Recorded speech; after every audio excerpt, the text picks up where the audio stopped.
And knowing that this is a license area, this is not a license area, these are the things. That's why we continue to give them a lot of training. So that is also working. The other important point is also to use technology. You will not believe this. For 8 years, before we assume office, no excavator was ever registered with the DVLA in Ghana. 6.5 billion Ghana cedi. And none of those excavators was registered. I see. At DVLA. We've started a new regulatory regime with excavator registration. And within the shortest period when we started, within 2 months roughly, 1,200 excavators were seized at the port. Which also means that this government does not know where those 2024 excavators are at this time. We have begun a program to basically track all the excavators, not at the port. That's two phases. We are dealing with the ones that are coming in, but we're also creating a program to deal with those in the system. And when you find those in the system, what next? So what we are doing is that now, before you even import excavator, you have to prove what you are bringing the excavator for, so that the Minister of Transport, Lands and Finance under Customs will determine. If you say you are coming for road construction, the Minister of Roads will give us a letter to show that, oh, this company has been doing a contract in Kumasi to do this road. He needs this. If you say you are coming to do quarry, the reason why the port excavators got full and we needed to move it was that it was so full that we had to move it to the Bema camp and Michelle camp. And you can't move it in the daytime, so we move it in the night. You heard a story about excavators being moved. That's the reason. And a lot of them are there. Why are they there? People who are supposed to come and tell us that they are coming, they imported the excavator for legitimate purposes, are not coming forth. And we are determined to make sure that before we release any excavator, you can tell us the purpose of it. That's what DVLA is doing, registering. But the Minerals Commission has created a robust control room. So far, we've put almost 1,000 excavators in that system. We are tracking it. We'll put a tracker on it. So if you tell us that excavator is going to Takwa, that excavator will be tracked to Takwa. And you tell us that you're going to mine in this area, we will now know the perimeter of the area you are mining and geofence that excavator within that perimeter. If it gets out of that perimeter, it will be demobilized. And so we are working on that. We think that technology as part of this effort is very critical. But we are not there yet. What we have begun within these 9 months is very encouraging, and we must continue. I will invite you to the control room to see a 24-hour monitoring and tracking system of these excavators. We are now creating a program where DVLA, working with the Minerals Commission, are moving from each mine and each small-scale mining to track and geofence. Right, so that's on the front end, the proactive measure. Yes. Now, I was asking about the Yes, I'm coming there. I'm coming there. So these are very, very, very critical. I think it's very important that I lay the foundation.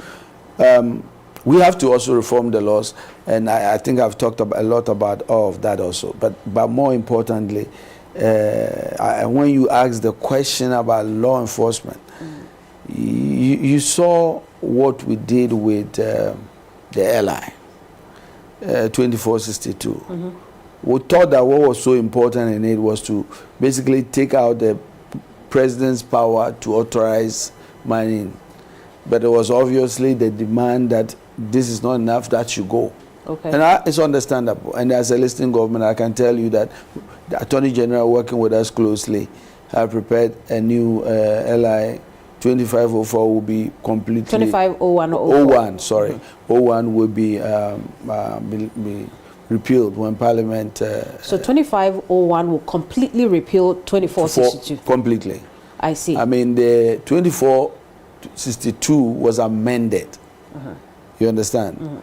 And the argument was that that's not enough. And so what will happen is that we will completely get rid of that law. And the good news is that, you know, before all of these laws came, we had the guidelines that helped the EPA to work, to monitor mining in forest reserve. Remember, there was no mining in forest reserve. 3 companies were giving leases, and then they needed guidelines to ensure that was done. What really opened the floodgate was 2462. We are getting rid of it. Okay. That to me is very important. But to your question you asked, I think that we've gotten to this point where we must be very aggressive and accept that, yes, mining is very important for this economy. And I think we say all of this to also underscore that mining is critical. We can't do without it.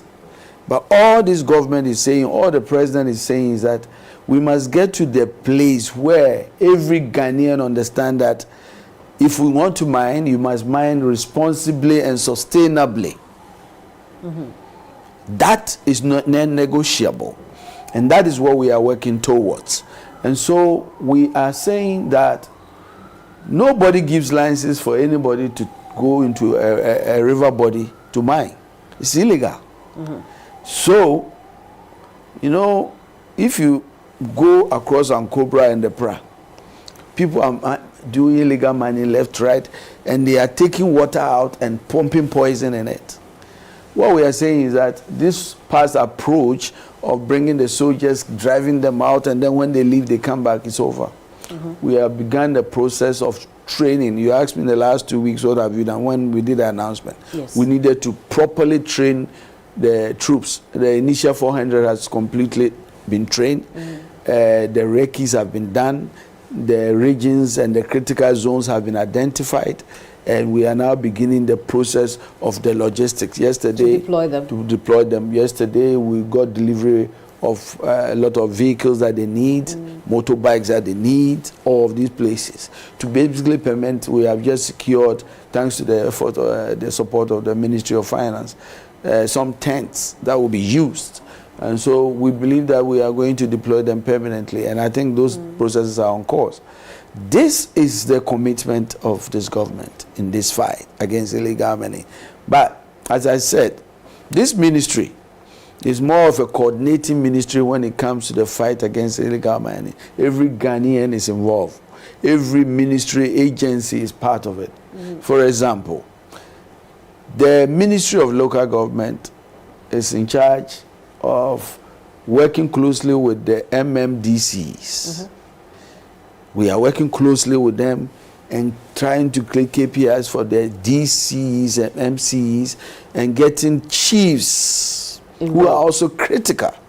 And I think that I'm one of the people that revere our chiefs. But we are getting to the place where we have to make sure that our revered institution of chieftaincy is protected in a way that if you are a chief and you break the laws and you add to the problems I've described, frankly, you are not supposed to be hailed as a chief. We are getting to that place. What does that place look like? That place means that anybody who engages in it, you know, we've been pampering too many people in this system.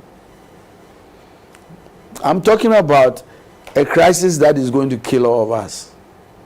So I'm saying, it doesn't matter who you are. I was telling the soldiers recently, listen, go and do your job. The only big man in Ghana is the President of the Republic.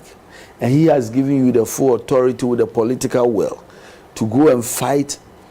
Make sure that people who are doing the right things are protected.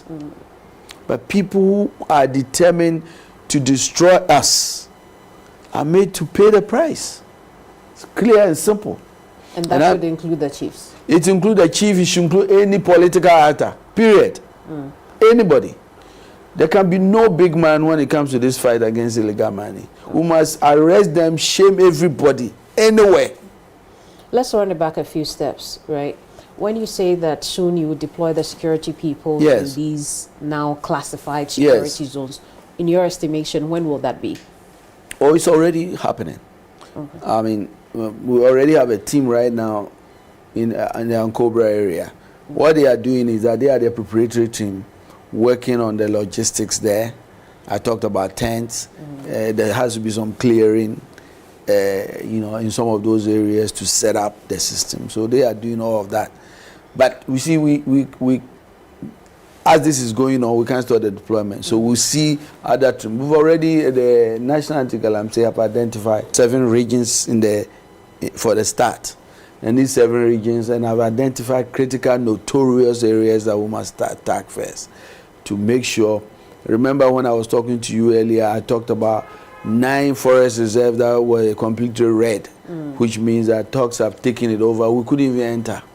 The forestry guards couldn't go there. Thanks to the effort of the security forces, all of that has been reclaimed. Right.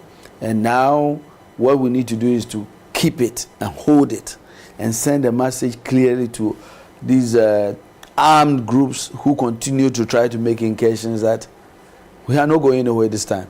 Right. We are here. And so those critical places, we are going to be making sure that it's not like the soldiers and the security forces will come and leave. You face them there. So these deployments that you make are only going to the 9 areas that have been taken back from the illegal miners. I said. So where are the areas? I said we have trained the first 400 troops that we are deploying.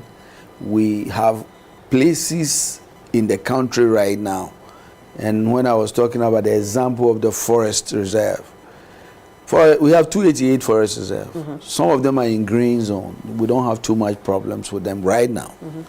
But we have places that are potential red zones. Okay. Even though we've reclaimed them, people continue to try to make incursions. I'm saying that when we are beginning the deployment, those are the targeted areas, the trouble spots. We want to begin with those places. Ultimately, we are going to basically occupy everywhere in the country. So, I mean, give me some names, right? The areas that you expect to deploy them soon. Which riverbanks are we? Well, there's a lot of them. For example, I know Ankobra is one. I know Pra is one. I know Bia is one. I know the Ashanti Shelter Belt was one. And a lot of them. But maybe for security reasons, I should also leave it. Right. But what I'm saying is that I think that the message is very, very clear. We are not going to leave places for people to have field day. The government is going to put its money where its mouth is. We are going to put money where it matters. Yesterday, we did a ceremony where we procured over 24 Land Cruisers for all these agencies to begin to act. And I think that all I'm saying is that if you combine all the things we are doing in the 5 pillars areas, and I've not talked about one of the critical pillars, we are also under no illusion that these efforts alone can solve the problem. Listen, we have 3 million Ghanaians who are engaged in this trade in now almost 10 regions. There's a legal regime that allows people to mine responsibly and sustainably. Exactly what can we do to strengthen the legal regime and to make sure that the regulatory institutions are holding people who are mining with licenses responsible, with penalties to stay on their toes, and you know that your license will be revoked if you fail. We are strengthening that regulatory regime. We are changing our laws. I mean, how is it that I'll be sitting in my village and all of a sudden somebody in Accra who has no clue where Jomoro is, we issue a license for a guy to come to my village to come and just tore my cocoa farm down because the mineral underground is a right he has been given. It is fundamentally wrong. We're changing that. What we are saying is that with the new provisions, before we even consider a license in Accra, you must begin that license process at the district level, where that community, the chiefs, the DC, the key stakeholders there, will walk with you to the area you claim you want, will assess it, and now we'll give you a recommendation that, oh, this is a rocky area, there's no water body. We think that there will be benefit. In fact, in the process, we will also discuss with you what is in for us as a community. And that recommendation will guide those in Accra in issuing the licenses. That is the only way that we can also hold the chiefs responsible. Don't tell us that we are sitting here and then they are bringing your license. You gave the recommendation. So this is a bottom-up approach. It's a bottom-up approach. It's also empowering the people at the bottom. It's also strengthening them. More importantly, one of the critical things that I'm excited about, and I say that this one size doesn't fit all in terms of the solution for illegal mining, is that we know that people will continue to mine. How do you give a small-scale mining, which is a 25 kilometer square? The guy has struggled to come to Mincom, Accra, the licenses, they've delayed it. And then once he gets one license and he has a capacity, he finished, he doesn't have an opportunity to even go to a medium scale. He now has to come for another small scale. Is it a possibility that people who we've given small scale mining licenses, who have acted well, who have reclaimed the land, who have done the right thing, are rewarded with medium scale licenses and possibly large scale licenses? We are also moving in the large scale mining area. We think that after 100 years of mining, Ghana has come far enough. We are the bars of the bars. We came to the middle. Now we can drive. Go to any large scale mining company. You won't see any white man there. It's Ghanaians who are in the forefront of this industry. And so if I've given you 30-year lease and it's done, and Ghanaians have the capacity to do it, what makes me think that I should give the license to some foreigner again? I should find the Ghanaian with the capacity to give that license. And that's the policy of President Mahama. He's saying that going forward, large-scale mining sector must look at Ghanaians who have the capacity to also empower them. You know what that would mean? After a certain period of time. Yes. Well, okay. What that would mean is that we are moving Ghanaians to hold the commanding heights of the mining sector. This is something that has been talked about for a long time. Okay. When we do that, and we move Ghanaians from small scale to medium scale and guide them to do the right things, responsibly sustainable mining, I'm sure nobody will be talking about illegal mining. Is this also in the amendments to 7? It's also part of the program. Now, one of the things that we've done that is working is that, you know, the large-scale mining companies, there's always a tension between them and the community where they are operating. You know, in the account balance, if you've eaten and I've not eaten, our faces will not be the same. Exactly how can we work together? For example, there's one example in my own area. A mining company had mined in a place. They've left this area, a pit, for like 10 years. They've not gone there. There's no plan that they will go there because the gold there at their level it's not too much. But it is a valuable place for the people who are using their hand and small scale people. But for a long time, when they try to go there, the soldiers are there protecting and they are running and they are arresting them. All we had to do was sit down, talk to them that, listen, you want to have your peace of mind, the people who give you the social licenses is the community.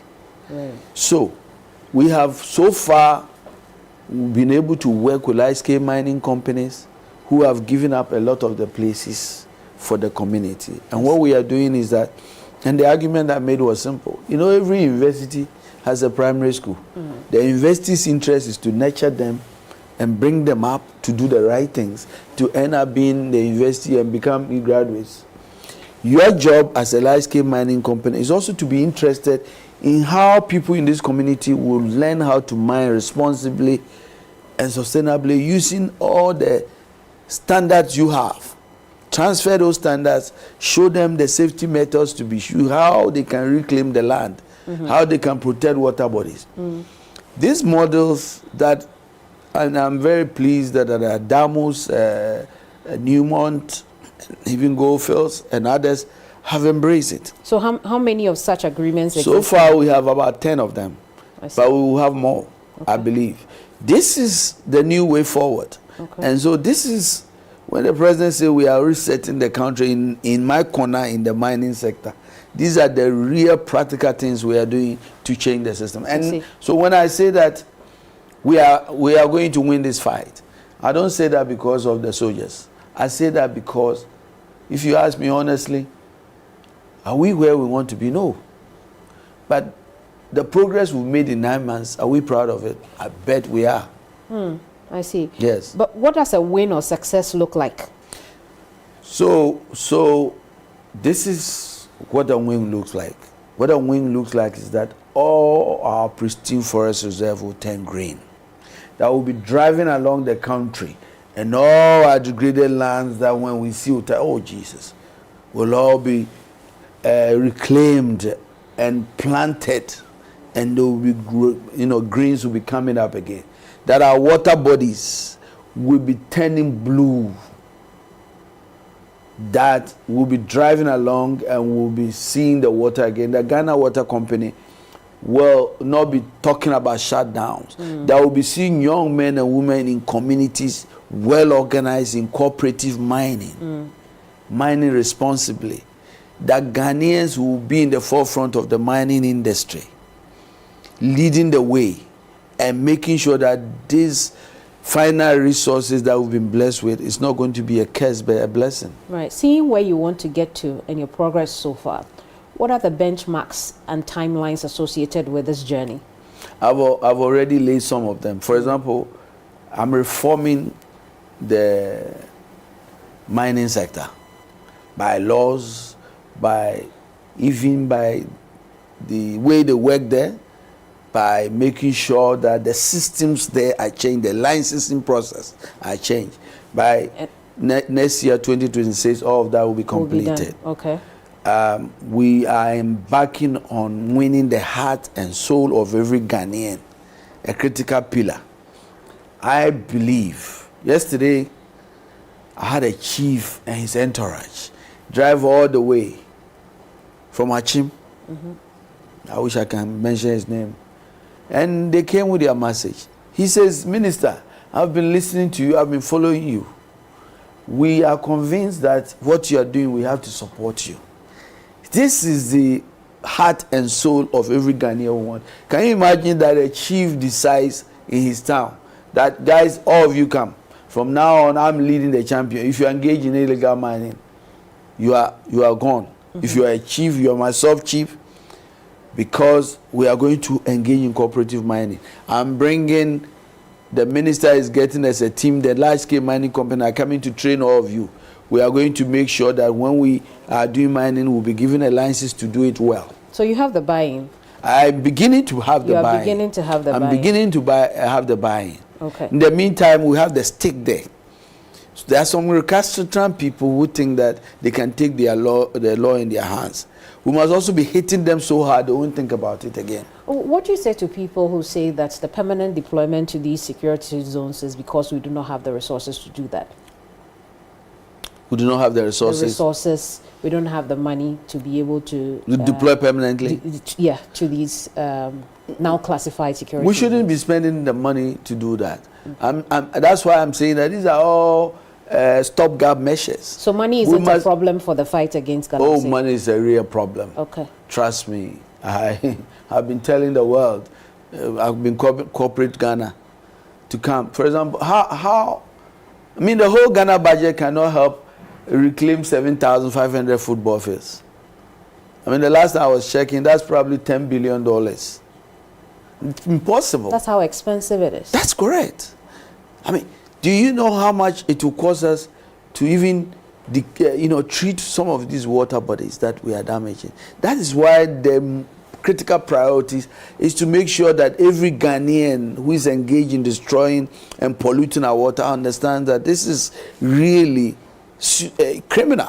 How much have we had to spend so far on the fight against galamsey? Oh, I can't estimate it. It's a lot of money.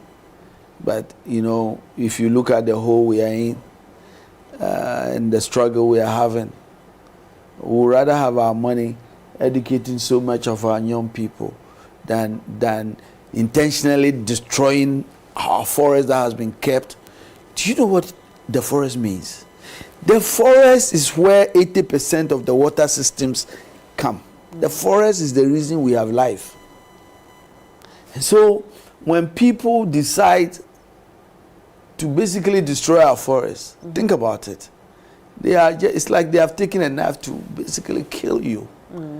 And I think that when all of us understand, I also want to concede, some of our people don't even understand that these are very serious consequences for this. Which people? Just to clarify for the people. Well, so, I mean, trust me, I think it would be dangerous to, identify and label people who are, but I know that we have to continue sensitization and education. That's the point I'm making. Sensitization, education, and empowering people with information is critical. When people are empowered with information, God has created us such a way. One of the days when I saw the first video, I was sitting there and I became emotional. I mean, people have talked about it. But you have to be emotional if you are a human being. Unless you are not a human being. That's how God has created us. God has created us to love nature. You mentioned earlier how the fight against Galamsey will be no respecter of status in society or anybody at all. During your presentation with the CSOs, you had mentioned that corruption was one of the stumbling blocks that the fight against Galamsey was facing. Who are the corrupt politicians you are having to face off with?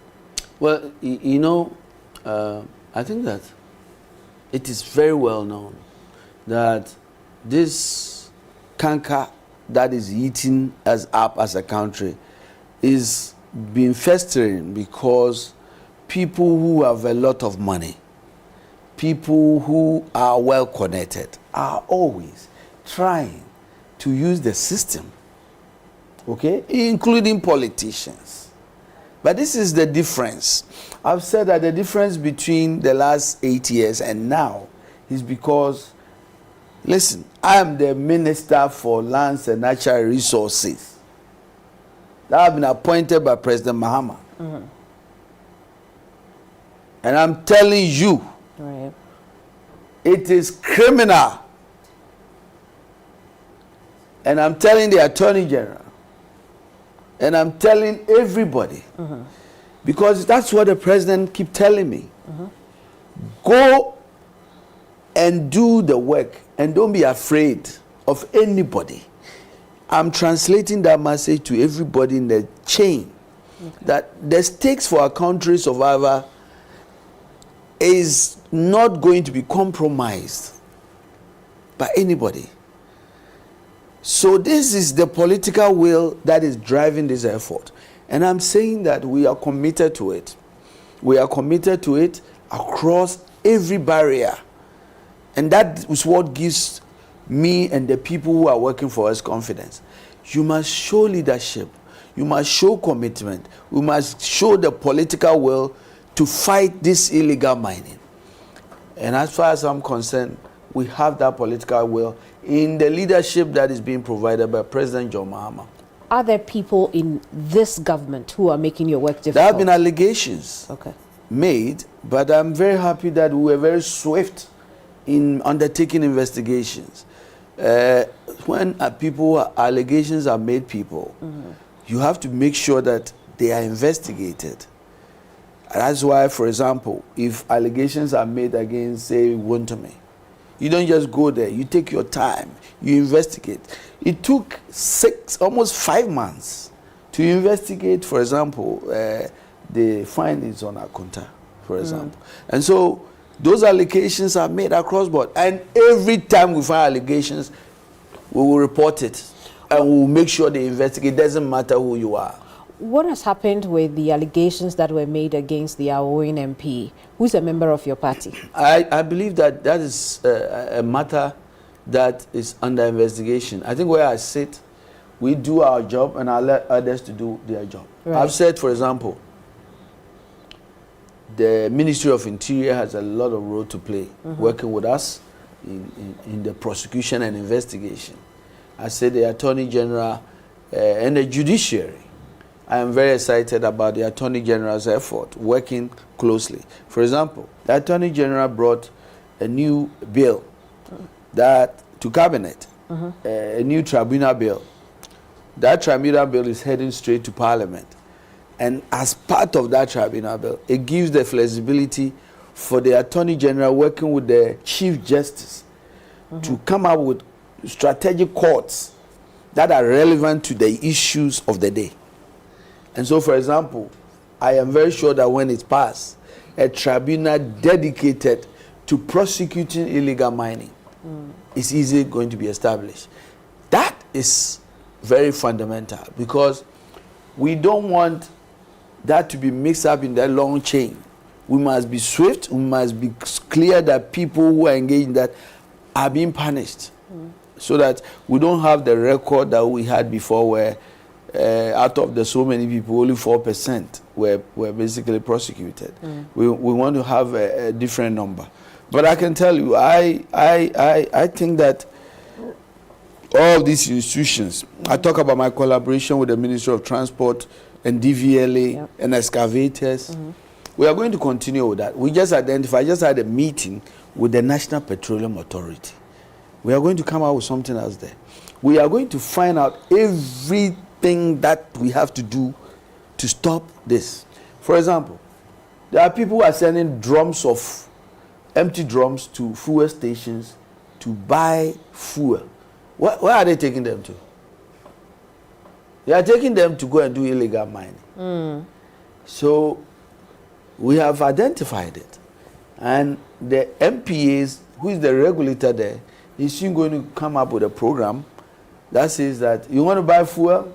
Okay, what's your license, your documentation? Right. And we will track that and make sure that we track it all the way to the sponsors. I have seen, for example, when you go to Takwa and other places, all sorts of galamsey and illegal activities and things are being sold. Where are they getting the licenses to sell them? We are working with the Ministry of Trade and Industry in that. So there's a lot of things that must be done if we are genuinely committed to this fight. You can look at the Ministry of Environment and say that, hey, Honorable Bois, how's the fight? Everybody is collectively responsible. And I think we are going to make sure we identify every institution. We've been talking a lot about water. I mean, but Ghana Water Commission, Water Resource Commission. That's their role. We're going to be working with them to help us with... I mean, so clearly, a lot of efforts are ongoing. In fact, so many efforts. I think what has been the gap has been that we must continue to keep the people of Ghana along. Absolutely. And I'll pick you up on that again. But let's go back to the issue of investigations, right? Because you're right. The CSOs did petition IOCO when it came to the corrupt officials who had been accused of being involved in galamsey. Now, what appears to be the lack of progress on these cases seems to put a wet blanket on the effort. So how do you then reassure the Ghanaian people that, look, these people have been accused, we're looking into it, it's slow, but we are still doing the job that we should do? I think President Mills of blessed memory said it right. The wheel of justice, it moves slowly, but it gets to its destination by all means. When people are accused, you have to make sure that you are methodical in finding out the truth, so that the wrong people are not accused wrongly.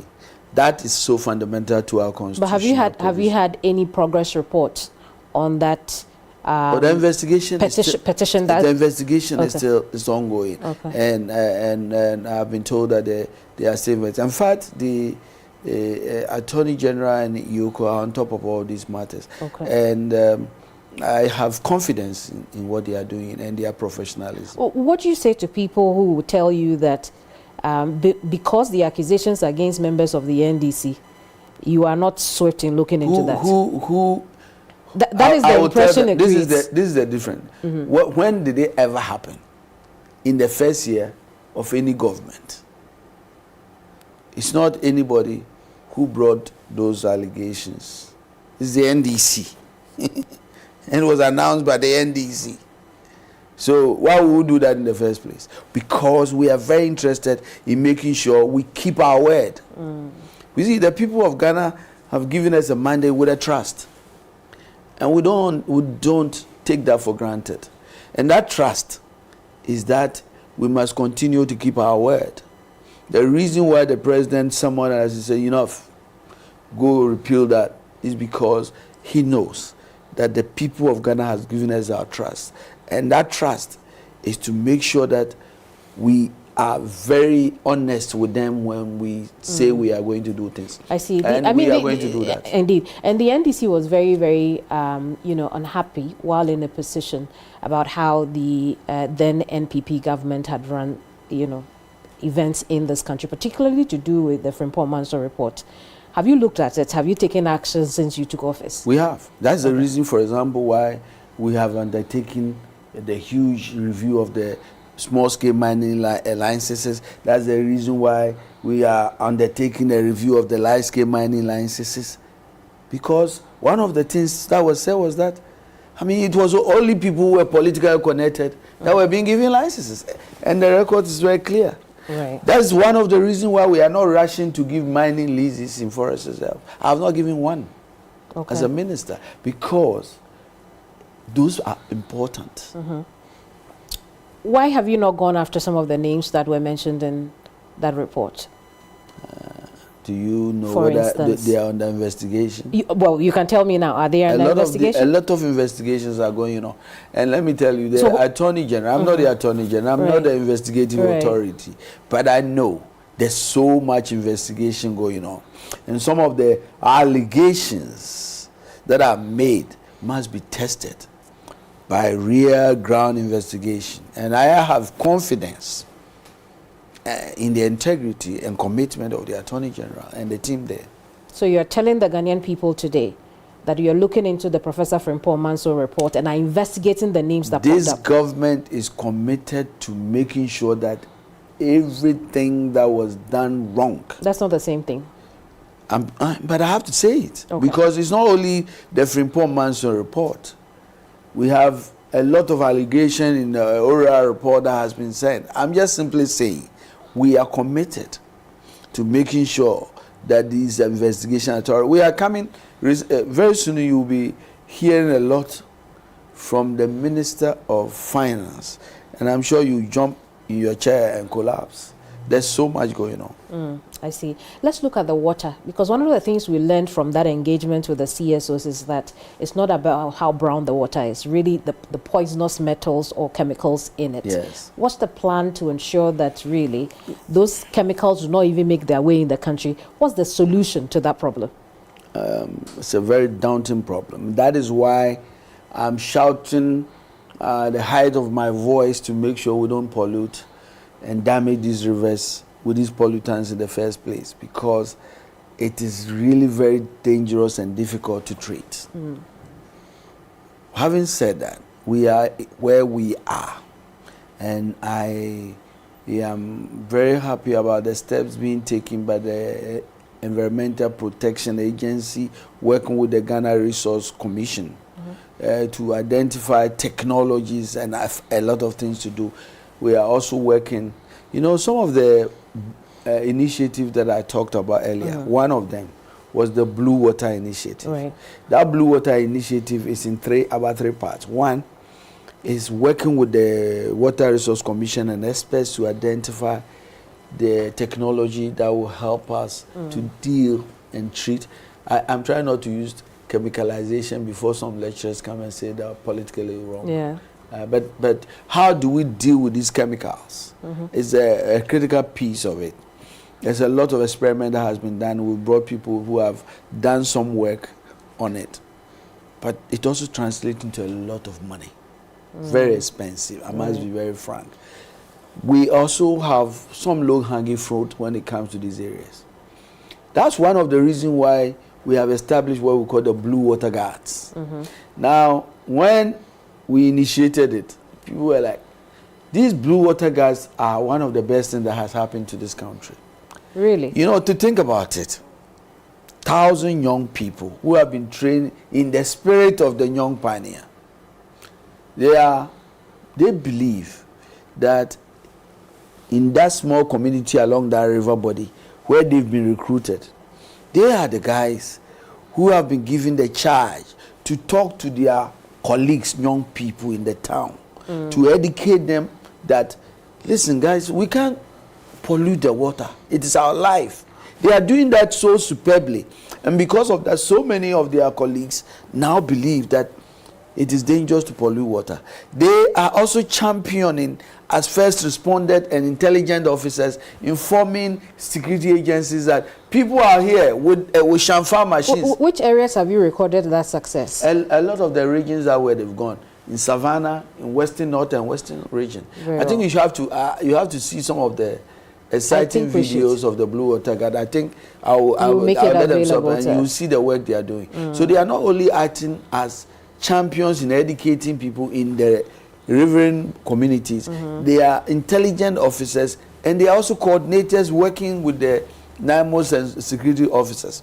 And they occasionally also stand in some of the places to prevent some of this destruction and pollution. Indeed, speaking of successes in some communities, we learned from that engagement with the CSOs that places like Jemai and Atronso, the communities themselves are fighting illegal miners, but are also threatened and intimidated by these armed illegal miners. What is government support for such communities to protect them so that such successes could be recorded in other areas? Yes, that's exactly, for example, why we are now deploying people to be in such communities. Okay. In such communities, you must have the assurance that the security forces are next door to you. Don't be afraid. I've said that the only thing that excites me is to visit a town, and the community themselves are the ones leading the effort. Anytime you go to a town and the chief and their people are saying, "Go, we are doing Agalamse," you are in trouble. That community there is the community you have to focus on working on. Because this whole thing starts with the heart and minds of our people to understand the dangers of illegal mining. We are saying that you want to mine, President Mahama says yes, but let's show you the right way of doing it, responsibly and sustainably, to make sure we don't destroy our forests, our water bodies, and our environment. I see. Now, one of the things the CSOs asked for was regular updates. Yes. What is the ministry doing about that to give the Ghanaian people regular updates? I have assured them that we will give them regularly. In fact, that's why I'm sitting here with you. And I will be inviting you to my office to come anytime so we can talk about the progress we are making. I think it's important. It is important to keep them along and engage them. I think the meeting we had the other day was very constructive, because a lot of the CSOs are genuinely concerned about our country and the state of our water bodies and our forests. And I think that when the government sees it that way, if you saw the reception that was given, even to the extent the president says, please continue to put us on the fire on us. Even though when he said I was sitting, our president, take it easy. I think it's important, because what the president was saying is that I understand what you are doing is very important. We also want the same thing. The president at that engagement said that he was going to confer with the National Security Council when some of the CSOs pressed on for a state of emergency. What has happened since then? Well, this is, I think the president has been so open. This is what he said. Yeah. That was even before he moved another step to order us to deploy permanently. He says that we still have a lot of the tools to fight this illegal mining. At any time when it becomes necessary to press a button, he will. He just pressed a very important button, that deploy. So what the president is saying is that, listen, we've not gotten to that point. Because you know why? Declaring an emergency in, say, Western region. Because 5% of that population have decided to engage in illegality. And all of a sudden, so many people are in trouble. What will be the economic consequences? So he's saying, for example, that, listen, I'm deploying all the troops at my disposal, but I'm not also ruling out state of emergency. But so I think that the president is very clear. Okay, so then that meeting with the national... That has not been ruled out. No, the conferring with the National Security Council that has not been ruled out. Yet. What he said was that that has not been ruled out. Okay. And that he's continuing engagement and assessing and engaging and taking the advice of the National Security Council. That's what he said. Okay. So the bottom-up approach, yes, working with the MMDAs in these communities, the request from the CSOs was that give them KPIs. Have you drawn up KPIs for them? What do they look like? I'm working with the ministers of local government chieftaincy on a lot of those. And so we are engaged in that process. Okay. What would their KPIs look like? It's simple. There should be no galamsey in your district. Okay. There should be no galamsey, period. We should see very blue waters and green forests in your district.